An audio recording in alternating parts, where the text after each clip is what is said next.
Have you considered that you believe you are Mary Magdalen because of spirit influence? You claim that you are Mary Magdalen. Is it possible that you are channeling another spirit who claims she is Mary Magdalen? And are you attributing that connection to your identity? Okay, this is a common question that I've received over the years. And the answer is yes. I have considered that maybe a spirit is influencing me into believing that I'm someone that I'm not. Maybe that the experiences that I was having somehow could be attributed to a spirit. I've certainly considered that. I've resolved that it's not true for a number of reasons. The first is probably that I am a spirit medium, and I can differentiate between the emotions of a spirit and my own emotions. And as we've discussed in previous questions, a lot of my knowledge of who I am comes from the experience of my emotions, the allowance of my emotions and my memories associated with them. So I've had these experiences that are emotional. I also have this deep sense that I am Mary Magdalen. So I've considered, could a spirit be giving me these emotions or this sense in some way? So the first thing was that I have come to have a very strong sense of when I'm feeling my own emotions and when I'm feeling a spirit's emotions. And just for the benefit of the audience, it is very common for spirits to influence people on earth, especially in certain situations when we don't want to feel a feeling of fear or sadness. Sometimes a spirit can come and influence us for a matter of minutes into a state of rage or shut down or something. So that does happen, and that has happened to me. And I do understand the difference between what it's like to have the feeling of the influence of a spirit and a spirit's emotions and my own experience. So that's probably the first part of the answer, if you like. Just so you know, I'm your fairy godmother. Seriously. I've also looked at things from a more, I feel like, a more pragmatic or logical perspective, because I've thought, well, you know, maybe I'm not such a foolproof. I've had to come to a sense of surety about these things inside of myself through experience, but, you know, maybe that's not really satisfactory enough.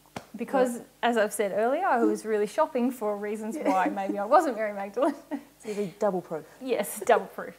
So I looked at the idea that, well, if a spirit did come and overcloak me, then people would have observed a very rapid change in my persona.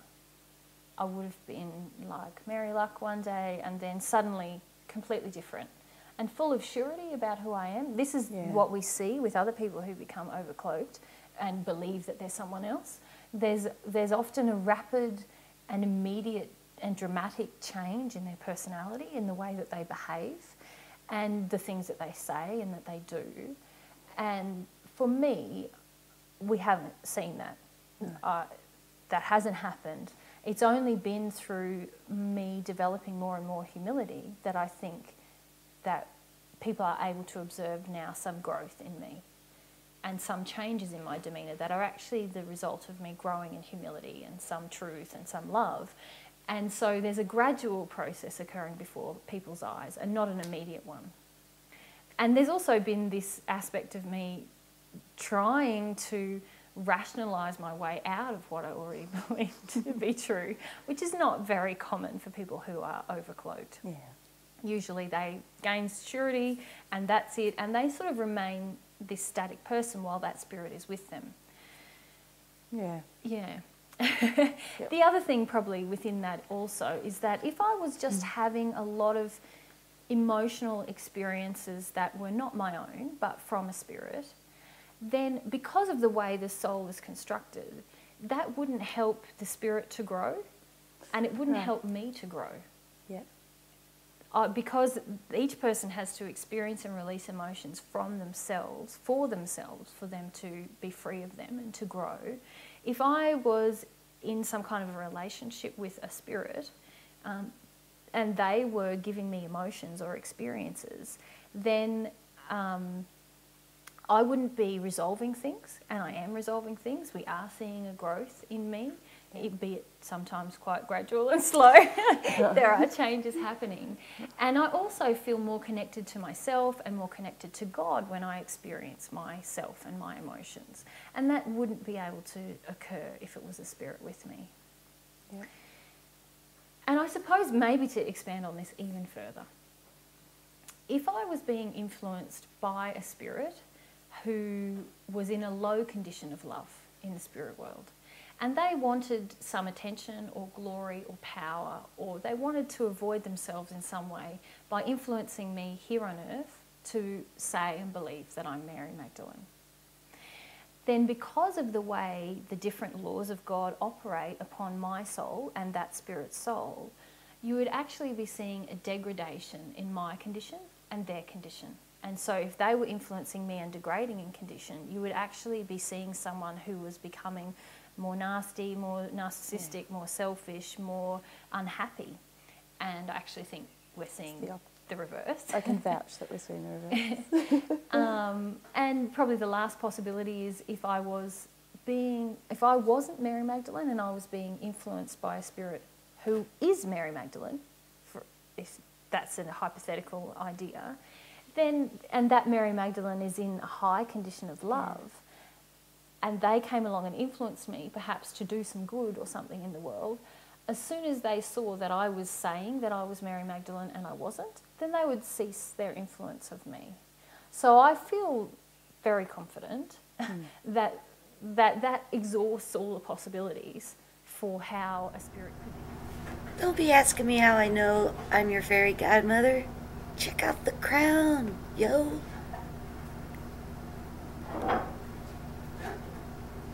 I'm the shit.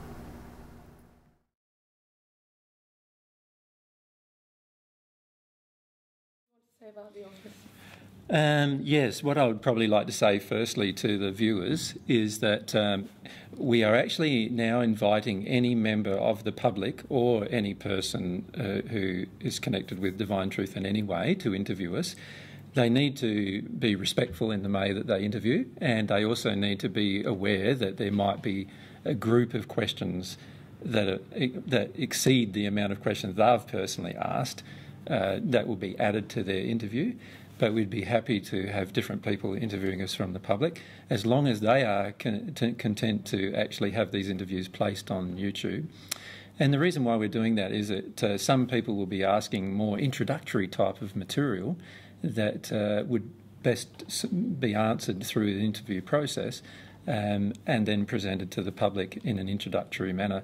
So we feel that in the future there'll be all sorts of people wanting to do different interviews, including people wanting to interview us about religious matters, first century life, like current life, and lots of different subjects, basic subjects that we've probably already covered in seminars as well.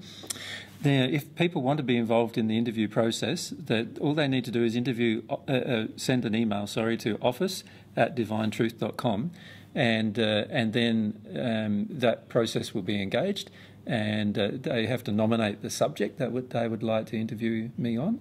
And also there needs to be a willingness to sign a waiver saying that the interview material will be placed in public domain for free. But aside from that, there's no other requirements, aside from somebody being passionate about the subject that they're interviewing about. So we feel that would be an interesting process in the future to engage interviews from all sorts of backgrounds. So that was the introductory for this, and that could probably be placed on a separate, just a separate basic file as well, Igor. Yeah. We feel that the interview process is a very important process to help engage people in this process of asking questions and getting answers. And so it would be fantastic if many different people from all sorts of walks of life would be willing to interview at some point. Okay, well, let's proceed.